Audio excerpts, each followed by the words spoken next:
A respected voice in mobile radio has fallen silent, but his legacy echoes on.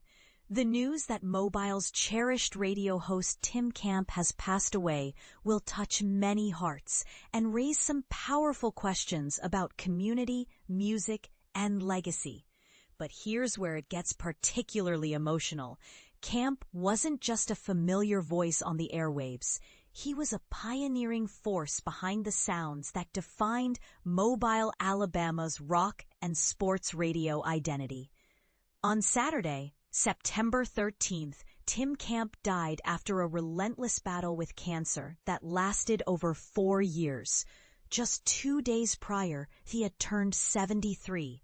His wife, Esther Chung, confirmed the cause was cancer, reflecting on his years of strength in the face of the disease.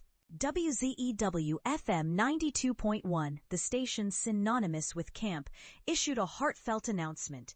It is with the heaviest of hearts that we announce the passing of Charles Tim Camp, a cornerstone of our community.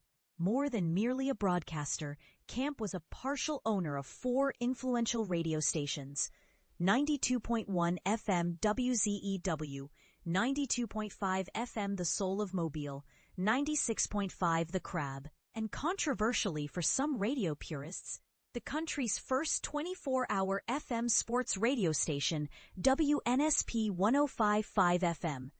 Some celebrate this diversification, while others debate whether music lost precious airtime as a result. What do you think? Should radio preserve its roots or evolve with new formats? But Camp's contributions went far beyond the microphone. He personally worked to bring an array of acclaimed performers and bands to the Gulf Coast, supporting both established acts and emerging talent. The radio station credited him as a driving force behind massive cultural events like the Hangout Music Festival and Mobile's 1065 Festival, which provided a free music experience to thousands after Bayfest's conclusion. Colleagues have described Camp as a consummate sound engineer and music lover, playing keyboard passionately, writing his own songs, and embracing roles as husband, father, and friend. With nearly 56 years on air, his influence shaped generations of listeners and musicians alike. Expect details on a public celebration of his life soon, a chance for the community to gather and share their memories.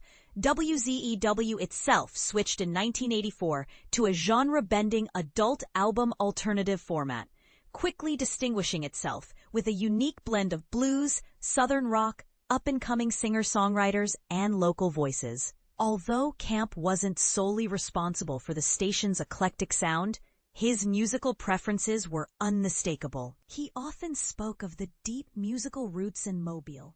Our city absorbs the flavors of New Orleans and the Mississippi Delta. Blues and soul are woven into our culture. He even pointed out in a 2014 interview that what was popular in Mobile might not work in Birmingham, underscoring the importance of local identity in programming. The inclusion of artists ranging from Dr. John DeGalactic on WZEW's playlist was no accident. Camp believed the station should represent the genuine local heartbeat. But here's something most people overlook. The blending of national icons with homegrown musicians wasn't just about ratings. It was about giving voice to the coast's creative spirit. Camp's personal life was also marked by both loss and renewal. His previous wife, Leanne Camp, herself a beloved radio personality, passed away in 2020. Together they raised 2 children. Camp also had 3 adult children from earlier. In 2024, he married Esther Chung, who now asks the community to stay tuned for announcements about a future celebration of his life. Now here's a point bound to provoke debate. Should one person's tastes steer the sound of an entire city? Or is that precisely why stations like WZEW became beloved cultural touchstones in the first place? So we invite you. How do you remember Tim Camp? Should radio hold firm to its personalities? Or make way for algorithm-driven playlists? Share your thoughts below and join the discussion about what local radio truly means in our ever-changing world.